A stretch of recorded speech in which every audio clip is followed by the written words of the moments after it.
We're back here in the backstretch of Saratoga Racetrack with Blacksmith Bristen Green. Bristen, thank you for joining us. Thank you for having me.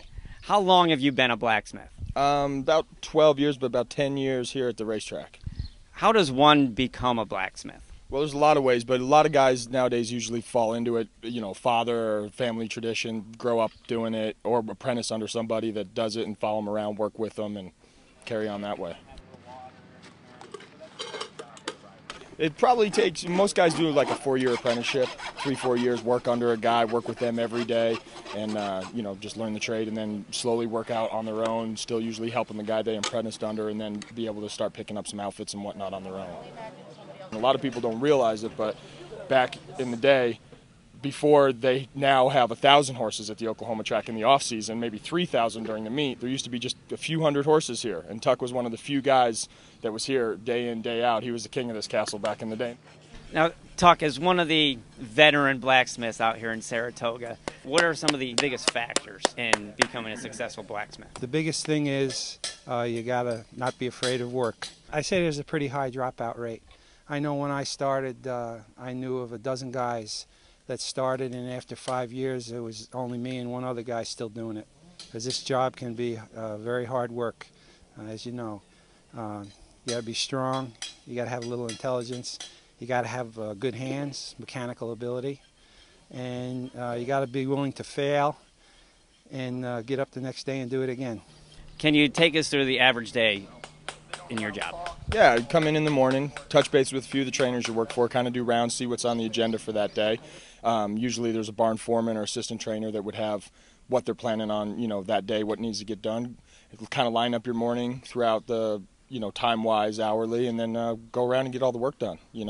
Depending, right now it's not live racing, so get to come around, just shoe horses that might be running in Belmont, getting on shuttles going elsewhere, or training here every day. But once live racing comes around, then there's always race day changes and things to do each morning like that. If one's coming off the grass, got to put bends on it, or if one's on the grass and had toe grabs on, we got to grind the toe grabs off or shoe them for that, or if they're just doing it in that day and need to be done. Not all trainers want to make a change, but most of them want to be able to put something on them behind where they can get a little more hold, being that the grass shoe is a flat shoe. So now they're on the dirt, we're going around at least changing the backs of a ton of horses that are in races that day. And like you said, the phone starts ringing, we're running around barn to barn trying to get all that done before they get in. Even though that morning we already thought we were probably set with the shoes for the day. Now it's last minute changes. Some of those horses might have got shod that morning, 4 new shoes. By noon, they've come off the grass in a later race, and then we go change them for that. And you're changing these back shoes you just put on using the same nail holes, but brand new shoes again for those conditions. Yeah, this is an aluminum plate horse that might have a frog problem or some kind of sole problem. They'll put, this is actually called a spider plate. They'll put this on them to protect that sole. A lot of times, horse only wears this when they train mainly, and then sometimes we'll change them out the day of the race, but some horses, really need that on even on race day, so we'll keep them on. It doesn't hinder them, they don't get any less traction, they don't do anything different. This is an egg bar. Sometimes you'll see here one, announced that it has a bar shoe on. This is there's straight bars where the bar would come straight across. This is an egg bar, obviously, because of the shape, looks like an egg. This is a turf shoe, where there's hardly any toe at all. If you look down it, there's just maybe 2 millimeters of a metal insert. Where this is a shoe that's used on all fronts of horses. You can't have anything more than that on the front, and it's also what they would wear behind for the grass. No more than that is allowed on the turf at any time. That's turf rules at all NYRA tracks. This is a dirt shoe. There'd be, 6 millimeters or whatever of toe there. This is what they wear behind only. And then if you hear they have bends on, well, the only difference is where normally it's flat, you actually put this in here and bend those down like that. Now you'll see that it's got that 1/4 inch raise. That cannot be higher than the toe grab at any time. That's the rule. But that gives them a little more traction, so when they're getting down behind, that actually hooks up into the dirt a little more and gives them a little more traction. Now, throughout the course of a horse's life, they have to learn how to have their feet done correct. Yeah, exactly. Yeah, like I said, right from babies when they're born, they start getting handled and trimmed and feet picked up, and slowly but surely get more comfortable with it. Sometimes some horses never get comfortable with it. No worries. When the holder brings them out to us, pull the old shoes off. Start to clean out the sole, clean out the frog, go through that. look down the foot, see where it's level, where it might be a high spot, low spot. Go ahead, trim that. Then rasp it down, make sure the foot's level, flat. Same, take off enough toe. Don't want to take off too much toe, but just take off enough.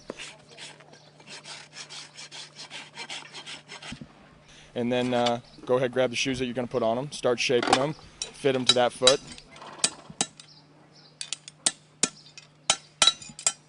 Nail them on all the way around, block them down, and then usually pull the foot forward, run the clinchers down them, rasp them off, and smooth it off. And the whole process takes? About 30 minutes. But the thing is, too, is when in a case like that, you know, what you want to do is find symmetry, you know, horse to be balanced, and, you know, you want to try to match all 4 feet up as best you can. You know, some horses, just like people, everybody's got a little odd shape here or there, but for the most part, you want everything to look balanced and the same all the way around that horse, so they're comfortable. Everything's got to be level and flat and clean like that. Tiffany, how do you deal with the busy schedule of such a popular blacksmith that's in such high demand? He is in demand for sure. We are lucky enough that we have sort of created our schedule around each other's schedules. We were lucky enough to be on the same path as far as 6 months here in Saratoga and 6 months in Florida. And, you know, we just do the best we can and try and fit life in as well, you know, do some things other than just be at the barn all the time. He works his hours from, you know, tries to be done at a decent time, and we have the rest of the afternoon to do as we please most of the time, so it's nice. You're somewhat familiar with a blacksmith's schedule because your father was a blacksmith, so this is something that's not out of the ordinary for you. No, it's not. You know, I grew up, you know, with what I thought the best blacksmith in the world, and nobody could do any better, and he still is, but to find Bristen was amazing. To, you know, respect his work and watch him work. I've watched so many blacksmiths for so long and just thought, that's not how Dad would do it, or that's not, and now I look at Bristen and feel the same way about him. So grow up with a blacksmith and then end up with a blacksmith couldn't have written it better. Can you tell us about Bristen Green? You've known him probably since he was a child. I've known Bristen quite a while, and I've seen him grow up as a horseshoer. And in my opinion is if he's either the best or one of the 3 best blacksmiths on the East Coast. I don't know anybody that can keep up with him. He's fast, he's accurate, and he has a gift for getting along with horses that a lot of other guys don't have. So he's top notch.